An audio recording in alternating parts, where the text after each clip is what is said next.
The Western video game industry is a mess because of poor decisions companies make and the people creating games. I have to talk a lot about developers being generally terrible people simply because they're shoving their narratives into games or calling people awful things for not liking their creations.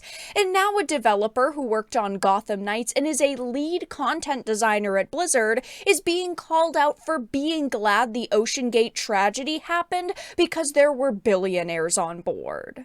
I have a few different things that I want to show off, but before we get into the topic, if you enjoy the content that I create, please make sure to subscribe to the channel and hit the notification bell. Follow me on social media like Twitter or mine so that you can see when my content is posted. And of course, if you do really enjoy the videos and the live streams that I create, please consider becoming a Dark Titan via Patreon or a supporter via YouTube memberships. Now, this individual isn't new to putting controversial takes on social media because they were also a developer who called for the ban of 6 days in Fallujah over fears of anti-Iraqi violence. It says, in the latest example of the Western video game industry being rife with self-aggrandizing hypocrisy, despite having previously cited a fear of mob violence as a reason to completely ban the historical FPS 6 days, Gotham Knights lead game designer Osama Dorius has decided that the recent OceanGate submarine accident is a cause for celebration because its victims were billionaires. Now, the past week or so has been, filled to the brim with posts about this on social media, and it is one thing to meme and make jokes about something like the controller batteries running out, right? Because that's a bit more wholehearted. It's not talking directly about the deaths of people, but it is another thing to be glad people died simply because of their financial status, which is what they're doing here. Now, the article does talk about the OceanGate situation itself, and at this point, everybody has talked about it. I'm sure you all know the fact that they charged $250K per person. It was meant to go down to the sunken wreck of the Titanic, but it, of course, goes on to talk about the individuals online who happen to be part of the gaming industry who are celebrating this. While the public at large was entranced with the story from beginning to end, and some even attempted to alleviate the tension by making, humor jokes online, some on social media took to outright celebrating the tragedy due to the economic status of the victims. People asking, why do people hate billionaires a lot during the submersible discussion, and here's the core of it. Every day the mega rich could vastly reduce or even end mass suffering on a global scale with little cost to them. And then this game developer who is, very notable in the industry decided to put their 2 cents online saying billionaires are a cancer. Their existence is an act of extreme violence. Their deaths are a cause for celebration, and of course, this is just a disgusting thing to say, and this individual faced so much backlash over this, he actually locked his Twitter. But if you don't know who this person is, he is a lead content designer at Blizzard. He was one of the lead developers on Gotham Knights, and he has put opinions like this on social media before.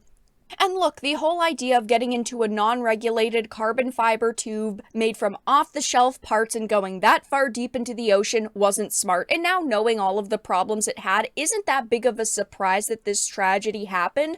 But at the same time, to celebrate people's deaths simply because you don't like their economic status or political opinions is awful, especially after this person has campaigned against a game they have claimed promoted war and death against real people. It is such a ridiculous take. It shows the mindset of a lot of people in the entertainment industry in general.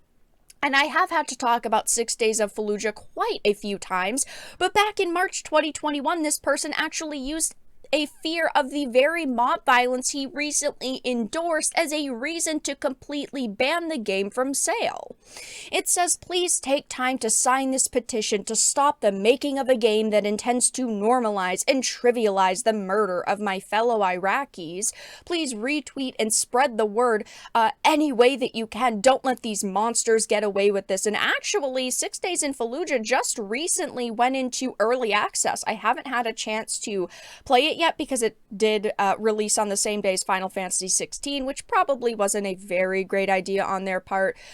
But I will get a chance to play this at some point because this title has infuriated journalists for years. They have been trying so hard to get this game banned, and they failed, and they were mad at it. But yeah, this person is, someone who has put very hot takes on social media before, but it is just, so hypocritical that they have done this, and people have not been afraid to call them out. Again, they locked their social media because people were so pissed at them, but people are saying things like, I don't have a problem with anyone making bad jokes about the Titanic, but why the F is anyone celebrating their deaths? Go out and touch grass. Again, making jokes about something like the controller is one thing, but straight up saying it's good that this happened to them and it's a cause for celebration is awful. We as human beings need to be better than this. People like him have this moral superiority complex, and they do believe that they are right all of the time, even when they say something heartless like this. This is why people look at, Western game journalists and Western developers and go, well, I've had to listen to 50 stories about people like you, and 45 of them have been negative. This is why I don't trust you guys. I mean, this person is complaining about, just in general, rich people, right? He is a lead content designer at Blizzard. He worked on Gotham Knights as a lead creative for Warner Brothers. I mean, it is just rich that these people complain about just individuals who have money when they're working for the largest companies in the industries that they are a part of.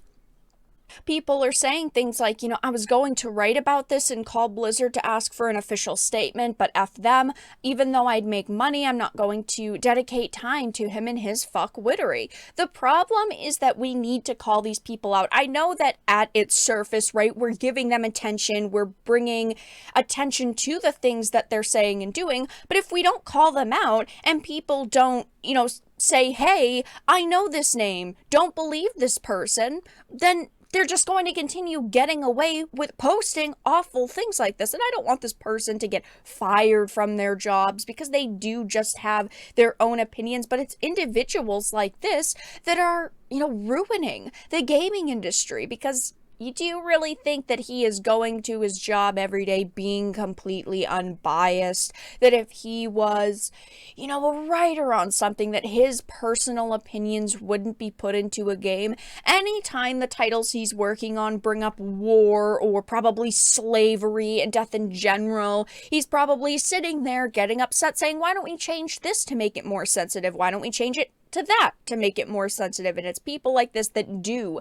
need to be called out. But yes, this individual who works for some of the biggest companies in entertainment industries have decided to come out and say that the deaths of these individuals are a cause for celebration simply because of their economic status. But that's all that I really had to discuss in this video. Let everyone know your thoughts in the comment section down below. If you enjoyed this and of course found it important and informative, please make sure to give it a like, share it, and subscribe to the channel. And of course, if you didn't, make sure to give it a dislike. I appreciate your support either way, but I will talk to you all again in the next video really soon.